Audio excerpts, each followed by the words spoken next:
제가 이제 얼마 전에 어떤 글을 봤는데, 24살 난 대학생이 쓴 글인데, 인터넷에 올렸어요. 네, 그걸 보면서 굉장히 억울하겠다, 이런 생각이 들었는데, 자기 친구와 함께 노래방에 갔답니다. 근데 노래방에 갔는데, 그 방에 들어가 보니까 아마 전에 그 방을 쓰던 사람이 지갑을 하나 놔두고 간 것 같아요. 그래서 지갑을 한쪽 편으로 이렇게 제껴놓고 그다음에 열심히 노래 불렀다는 거죠. 그래서 이제 노래 끝나고 이제 가면서 그 카운터에다가 이 지갑 하나 이게 여기 있어서 당신 갖다 준다고 그래서 카운터에 주고 갔다는 거죠.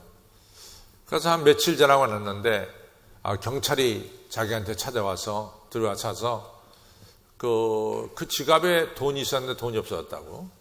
그러니까 학생이 이 돈 가져간 게 아니냐. 뭐 이러면서 이제 경찰서에 가자 그래서 경찰서에 가서 이제 다 이야기를 했다고 합니다. 나는 노래 부르러 갔고 또 내 친구도 거기에 있었고 노래 끝나고 나서 우리가 그 지갑을 거기다 갖다 놨는데 나는 지갑에 손댄 적이 없다. 그래서 이제 그러면 한번 거짓말 탐지기를 한번 해보자. 그래서 거짓말 탐지기를 했더니 글쎄 이 대학생이 한 말이 지금까지 자기 한 말이 다 거짓말로 나오더라 그거죠. 그래가지고 이제 경찰이 말하기를 학생은 24살이고 지금까지 한 번도 이 범죄 사실이 없고 전과가 없으니까 솔직하게 얘기해라. 뭐 잊어버린 돈이 15만 원밖에 안 되니까 15만 원 뭐 이렇게 얘기하면 뭐 벌이 그 크겠냐. 그러니까 그거 다 그대로 있는 대로 이실직고 하라 뭐 이런 식으로 얘기했겠죠. 근데 이 학생은 나는 절대로 정말 손댄 적이 없다. 너무 억울하다.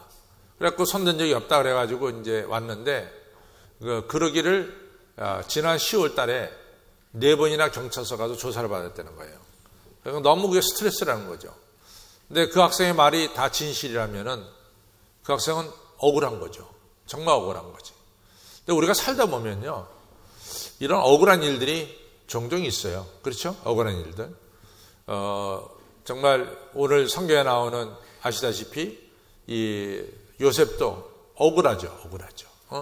요셉이 뭐 자기가 꿈을 꾸고 싶어서 꿈을 꿨겠습니까? 하나님께서 요셉의 꿈을 꾸게 했잖아요. 그래서 볕단들이 자기에게 절하고 해와 달과 별들이 절하고 자기가 꿈꾼 거 자랑스럽게 말이지. 자기 형들한테 얘기하니까 형들이 아주 화가 났잖아요. 이 어린 게 말이야. 이 요셉은 11번째 아들이거든요. 위로 형이 10명이 있다고요. 형들이 야 동생이 형을 섬겨야지 반대로 형이 너를 섬겨? 그런 게 어딨냐. 형들이 마음에 시기하는 마음을 품었다 그러잖아요. 그래서 형들이 아버지 사랑을 잔뜩 받고 있던 요셉을 갖다가 아라비아 상인들한테 은 20을 받고 팔아넘겼고 졸지에 부모 떠나게 된 거예요. 그리고 애굽에 가서 보디발 장군의 집에 가서 노예로 들어갔지만은 하도 성실하게 일하니까 보디발 장군이 요셉을 갖다가 그 가정에 모든 일을 돌보는 뭐 집사 또는 총무의 일을 맡겼잖아요. 근데 그 보디발의 아내가 요셉을 갖다가 유혹했는데 요셉이 그 유혹에 넘어가지 않으니까 어느 날 요셉밖에 없을 때 요셉이 뿌리치고 나가니까 요셉 옷을 붙잡아 놓고 이 남자가 나를 간통하려고 했다. 뭐 이래가지고 요셉이 누명을 쓰고 이 강간 미수범으로 이 애국 감옥에 갇히게 됐잖아요. 너무 억울한 거야. 그러니까 정말로 누명 쓰고 요셉은 억울한 일 많이 당했어요. 또 우리가 뭐 믿는 예수님은 또 얼마나 억울해. 예수님 뭐 잘못한 게 뭐 있어요?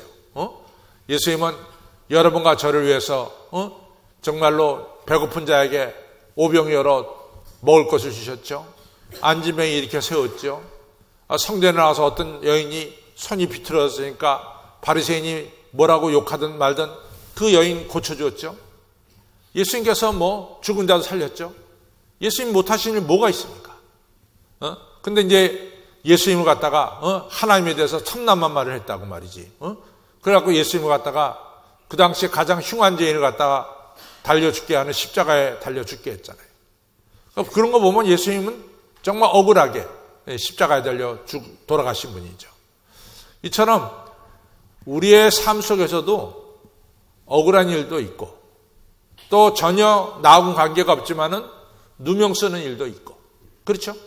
그런 일도 우리 주변에는 있습니다. 이처럼 여러분과 저는 이런 어려운 일도 살다 보면 겪어요. 근데 오늘 성경을 보니까 요셉이 그렇게 억울한 일을 당했지만 결론적으로 말하면 요셉이 총리 대신이 됐어요. 그래서 이 역경이 변해서 영광이 되고 축복이 됐고 또 요셉은 억울하게 십자가에 달려 죽으셨지만은 죽은 지 3일 만에 부활하셨어요. 그래서 부활의 영광을 누리시게 됐습니다. 성경에는 여러분과 저가 뜻하지 않은 어려움도 겪고 역경도 겪지만은 성경의 결론은 여러분과 저에게 모든 것이 합력해서 선을 이루고 축복을 이루고 영광이 됨을 말씀하고 있습니다. 특별히 오늘 요셉을 보면 그래요.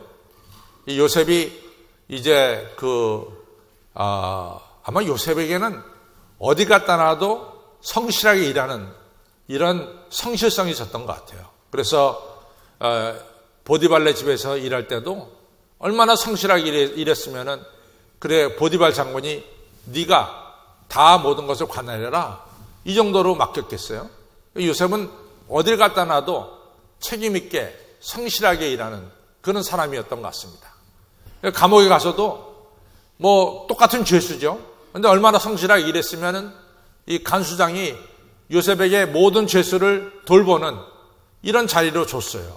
그래서 요셉이 들어온 죄수들마다 다 이같이 돌보는 이런 귀한 일을 하고 있었는데 어느 날 이 바로왕에게 떡을 갖다 바치는 떡간장과 술 갖다 바치는 술간장이 들어왔잖아요. 떡간장과 술간장이 들어와서 지내다가 꿈을 꿨는데 그 꿈이 이상한 꿈이라 그거죠. 그러니까 요셉에게 찾아와서 그 꿈을 얘기하니까 요셉이 다 얘기하죠. 떡간장 너는 며칠 내에 죽을 것이고 술간장 너는 복직이 될 거다. 그렇게 얘기를 했단 말이죠. 그 얘기 다대로 이 떡간장은 며칠 못 가서 죽었고 술간장은 복직이 되는 거예요. 그때 복직될 때 뭐라고 얘기하냐면 이 요셉이 당신 왕을 갖다 가까이 섬기니까 내가 얼마나 억울하게 지금 와 있냐. 나 억울한 걸 좀 얘기해 달라. 이렇게 이제 부탁하고 이 술간장을 보냈어요. 술간장이 복직된 다음에 이 요셉의 이야기 새카맣게 잊었어요. 새카맣게. 그런 경우들이 종종 있어요. 새카맣게 있는 경우가. 그래가지고 요셉이 2년 동안 더 감옥에 있었잖아요. 근데 2년 뒤에 바로가 꿈을 꿨는데 이상한 꿈을 꾼 거야.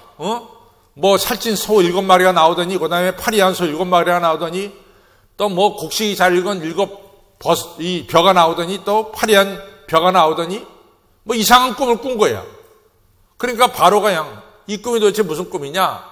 이 뭐 자기네 이 박사들과 뭐 이렇게 꿈을 해몽해 주는 사람들 불러다가 해몽해라 그러니까 해몽 못 하잖아요. 그러니까 전전긍긍하고 있을 때 술간장이 얘기하잖아요. 아이고 왕이요. 제가 아주 꿈 잘 해몽한 사람 하나 봤습니다. 제가 그새 감옥에 있을 때 제가 이같이 관직에 복직되리라고 하는 꿈을 해몽해 준 사람이 있는데 그 사람이 지금 감옥에 있습니다. 그러니까 바로가 데리고 나와라. 데리고 나온 게 바로 요셉이잖아요.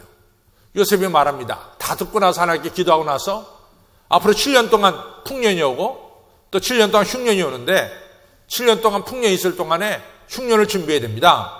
뭐 이런 이야기를 했단 말이죠. 그랬더니 왕이 야 다른 사람 할 거 없다. 네가 앞으로 7년 6년 동안 곡식을 잘 관리하고 7년 6년 때 네가 곡식을 잘 이같이 나눠주도록 해라. 이래가지고 졸지에 감옥에 있던 이 죄수 요셉이 졸지에 애굽 나라의 총리가 된 거죠. 그렇죠? 졸지에 총리가 된 거야. 역경이 변해서 뭐가 됐어요? 축복과 영광이 된 거죠. 졸지에 이렇게 된 겁니다. 근데 우리가 뒤집어 보면요. 만약에 요셉이 형들에게 시기를 받지 않고 그냥 저 부에세바 애굽 땅에 있었다면은 요셉이 애굽 나라의 총리 대신이 되는 것은 이건 될 수가 없어. 그냥 그 땅에 살아가는 거야. 또 요셉이 누명을 쓰지 않고 그냥 뭐 보디발 집에 종으로 있었다면 종으로 끝나는 거라고. 누명 쓰고 감옥새에 가니까 그 감옥새에 별별 사람이 다 오잖아요. 그 사람 이 뭐 술간장 떡간장을 만나게 하고 그 꿈 해몽해 주니까 결국은 나라의 꿈을 해몽해 주는 이러한 자리까지 오르게 된 거죠. 그러니까 성경 말씀이 다 맞아. 하나님을 사랑하는 자 그 뜻대로 부르심을 입은 자들에게 모든 것이 뭐요? 합력해서 선을 이룬다. 또 여러분들 빅토르 유고 있잖아요. 빅토르 유고. 이 사람이 나폴레옹에 대해서 아주 싫어했어요. 그래서 나폴레옹이 이 사람을 딴 데로 귀양 보냅니다. 근데 빅토르 유고가 귀양 가서 쓴 글이 뭐냐면 레 미저러블을 썼어요. 또 노틀담의 꼽지를 썼어요. 그게 뭐 대표적인 작품 아닙니까? 레 미저러블하고 그 노틀담의 꼽지가. 이 빅토르 유고가 그래 얘기해. 나는 좀 더 귀양 기간이 길었으면 더 많은 작품이 나올 걸 했다. 뭐 이런 얘기 한단 말이죠. 헬렌 켈러도 똑같아. 헬렌 켈러 앞 안 보이지. 귀 안 들리지. 말 못해. 삼중고를 가졌어. 근데 헬렌 켈러가 뭐라고 말합니까? 내가 그런 통해 하나님과 더 가까이 교제할 수가 있었습니다. 이런 중요한 얘기를 하잖아요. 또 여러분들 핸델 있잖아요. 핸델. 다 아시죠? 핸델. 핸델이 이게 사업을 해갖고 빚을 잔뜩 친 거야. 그러니까 빚쟁이가 맨날 와서 핸델한테 돈 내라 돈 내라 하니까 핸델이 이게 너무 스트레스 받는 거예요. 빚쟁이 와서. 그래갖고 핸델이 이 뇌졸중이 왔어요. 그리고 이 반쪽을 못 쓰게 되는 사람이 됐다고. 핸델이. 하도 빚쟁이한테 시들리니까. 죽으려고도 생각했대. 핸델이. 하도 빚쟁이한테 당해가지고. 근데 그렇게 어려움을 당할 때 핸델이 만든 작품이 뭐냐? 메시아를 만든 거예요. 그때. 그러니까 사실은 여러분과 저의 삶 속에 이런저런 역경이 있는데 결론적으로 보면은 역경이 변해서 축복이 되고 역경이 변해서 영광이 되는 경우를 우리는 많이 볼 수가 있습니다. 근데 그냥 되는 건 아닌 것 같아. 역경이 뭐 뚝딱 해갖고 축복이 되고 역경이 뚝딱 해가지고 무슨 영광이 되고 그런 거 아닌 것 같아요. 역경에서 영광으로 가는 길에는 몇 가지가 분명하게 있습니다. 몇 가지가. 제가 지난 11월 13일부터 18일까지 우리가 추수감사주일 앞에 두고 특별 새벽 기도회를 열었어요. 그렇죠? 그때 우리가 주제가 뭐냐면 뭔가요? 주제가? 위기와 은혜입니다. 내가 위기와 은혜라는 주제를 가지고 일주일 동안 우리가 특별 새벽 기도회를 가졌어요. 제가 첫날 말씀드린 게 요나였어요. 요나가 알다시피 이같이 깊은 바닷속에 던져지잖아요. 큰 물고기 뱃속에 들어가잖아요. 근데 제가 그 말씀을 준비하면서 이런 생각을 좀 해봤어요. 전에는 저는 큰 물고기 뱃속에 들어갔다 그냥 큰 물고기가 육지에 토해냈다. 난 그 정도까지밖에 얘기를 안 했는데 제가 지난번에는 좀 생각을 하면서 요나가 큰 물고기 뱃속에서 어떤 상태로 지냈던가 그걸 한번 좀 생각해 봤어요. 그랬더니 그게 정말로 더 은혜가 되더라고. 요나가 큰 물고기 뱃속에 들어갔잖아. 그렇죠? 물고기 뱃속에서 해가 있어요? 없어요? 없다고. 아주 캄캄했을 거라고. 그렇죠? 그 다음에 우리의 배에도 위에도 위액이 있듯이 물고기도 위액이 있다고 말이지. 그러니까 요나가 큰 물고기 위 속에 들어갔을 텐데 얼마나 위액이 거기서 지나갔겠어요. 그냥 머리 위액으로 저가지. 눈 위액으로 저가지. 코, 입 전부 다 물고기 위액이 그냥 요나를 갖다가 그냥 막 공격했을 거라고. 비벼댔을 거라고. 그런데다가 뭐 음식이 다 소화됐어요. 아주 소화시키는 음식이 거기 있을까. 그걸 왔다 갔다 할 거 아니에요. 그 요나가 성경을 보니까 요나가 한 말이 맞아. 하나님 내가 수월에서 부르짖나이다. 수월이 뭡니까? 내가 지옥에서 부르짖나이다. 요나가 큰 물고기 뱃속에 들어간 건 지옥과 똑같아. 내가 지옥에서 부르짖나이다. 이랬단 말이지. 그때 가서 요나가 거기서 회개하잖아요. 하나님 내가 하나님 말씀을 불순종한 것을 용서하여 주옵소서. 거기서 하나님 말씀에 불순종한 걸 회개합니다. 하나님께서 그 회개를 받으시고 요나를 육지에 토해내시고 요나라 하여금 니느웨에 가서 복음을 전하게 했잖아요. 그래서 오늘날 요나가 있는 거예요. 그렇죠? 제가 또 그 둘째 날은 뭘 얘기했냐면 야곱에 대한 이야기했어요. 야곱이 창세기 32장에 약복강가에서 하나님의 사자와 씨름하잖아. 야곱이 말이지 내가 내 힘으로 말이지 얼마든지 말이지 살아갈 수가 있다 하면서 막 자기 지혜와 힘을 자랑했잖아요. 그때 야곱의 헌덧뼈가 위골됩니다. 우리 중심뼈가 위골되는 거야. 힘을 쓸 수가 없어. 그때 야곱이 바뀌잖아요. 하나님 나는 이제 하나님의 은혜 아니면 살 수가 없습니다. 내가 하나님의 은혜 아니면 살 수가 없습니다. 그래서 나를 축복하지 않으면 떠날 수가 없습니다. 이래가지고 야곱이 하나님의 사자 붙들어서 축복받잖아요. 야곱이 이스라엘로 바뀌잖아요. 역경 속에서 요나는 죄를 깨달았고, 역경 속에서 야곱은 하나님만을 전적으로 의지하고, 자기를 의지하는 것이 아니라 하나님만을 전적으로 의지했어요. 요셉은 역경 속에서 어떻게 했느냐? 늘 하나님만을 바라봤어요. 하나님이 함께 하심을 늘 느끼며 살았어요. 요셉에게 늘 하나님이 함께 하셔서 형통하였다라 말씀하고 있어요. 요셉은 역경 속에서 어떻게 했느냐? 하나님이 지난밤 내 꿈에 보여주신 것을 믿었습니다. 요셉이 두 번이나 꿈꿨어. 한 번은 볕단들이 자기에게 절하는 것, 한 번은 해와 달과 별들이 자기에게 절하는 것. 꿈을 연달아 봤다고. 그리고 자기가 존귀한 자리, 영광난 자리에 들어서는 걸 갖다가 두 번 꿈을 봤다고요. 요셉은 역경 속에 있을 때 주여 지난밤 내 꿈에 보여주신 것 내게 이루어질 줄로 나는 믿습니다. 이런 거였죠. 여러분들 아브라함 하면은 믿음의 사람 아닙니까? 저는 아브라함 믿음하면 대강 세 가지를 생각해요. 아브라함은 첫째는 전적으로 하나님의 보호 영역으로 옮겼어요. 두 번째 아브라함의 믿음 뭐냐? 로마서 4장 19절로부터 20절에 나와요. 그가 100세가 되어 자기 몸에 죽은 것 같음을 알고 자기 안에 사라의 태가 죽은 것 같음을 알고도 믿음이 약하여지지 아니하고 믿음이 없어 하나님을 의심치 아니하고 오히려 믿음이 견고해져서 하나님께 영광을 돌리고 약속하신 하나님이 그 약속을 능히 이루실 줄을 확신하였더라. 이것이 로마서 4장 19절로 20절의 말씀이에요. 요셉은 이 아브라함은 하나님께서 약속해 주신 것을 틀림없이 이룰 줄 확신했어요. 요셉도 역경 속에서 지난밤 주님께서 나에게 보여주신 그 꿈이 틀림없이 이루어질 줄 제가 확신합니다. 확신했어요. 그러니까 분명한 거예요. 역경에서 축복으로 갈 때 그냥 가는 게 아니라 거기에는 몇 가지 과정이 있었다. 요나에게는 회개의 과정이 있었고 야곱에게 있어서는 자기를 죽이고 철저하게 하나님을 의지하는 과정이 있었고 요셉에게 있어서는 하나님과 함께 하심을 믿었고 하나님이 지난밤 보여준 꿈이 틀림없이 이루어짐을 확신했다. 이런 게 있었어요. 사랑하는 성도 여러분, 어려움이 있어요? 우리가 회개할 게 있으면 회개하십시오. 어려움이 있어요? 하나님 의지하시기 바랍니다. 어려움이 있습니까? 하나님이 여러분과 함께 하십니다. 어려움이 있습니까? 하나님의 약속은 틀림없이 이루어짐을 믿으시기를 바랍니다.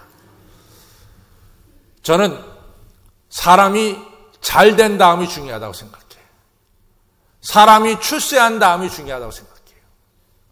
저는 요셉이 길이 빛나는 것은 요셉이 총리 대신이 된 다음에 행동이 너무 중요했어요. 요셉의 큰 장점은 요셉이 총리 대신이 된 다음에 그의 삶이 중요했어요. 첫째는 요셉이 아들을 둘 낳았어요. 큰아들 이름이 뭡니까? 큰아들은 뭐요? 므낫세. 둘째 아들은 뭐요? 에브라임이야. 므낫세 뭐냐? 나의 과거의 모든 슬픈 것을 다 잊게 했다. 출세한 다음에 옛날 것 잠깐만 생각하면 안 돼. 출세한 다음에 옛날 것은 깨끗하게 있는 거야. 그래서 말이죠. 나중에 그건 얘기는 좀 더 합시다. 두 번째로 요셉의 두 번째 아들 이름 뭐라 했죠? 에브라임이야. 나를 하나님께서 영광되게 하셨다는 거야. 근데 이 말은 무슨 얘기냐면 자기가 할 수 있는 것은 자기가 최선을 다해서 할 수 있도록 하나님이 인도하셨다는 거지. 저는 아브라함의 링컨의 이야기가 너무 중요한 게 많아요. 아브라함의 어록을 보면은 아브라함의 어록이 너무 중요한 게 많습니다. 근데 난 그 중에서도 제가 가장 좋아하는 것 중에 하나가 뭐냐? 네가 다른 사람보다 더 잘 되려고 하지 말고, 네가 다른 사람과 비교해서 난 저 사람보다 더 잘 되겠다. 이런 거 생각하지 말고. 이 아브라함 자기 얘기예요. 나는 누구보다 더 멋있는 사람이 돼야 되겠다. 그런 거 생각하지 않고 자기는 자기의 주어진 일에 대해서 최선을 다했다는 거야.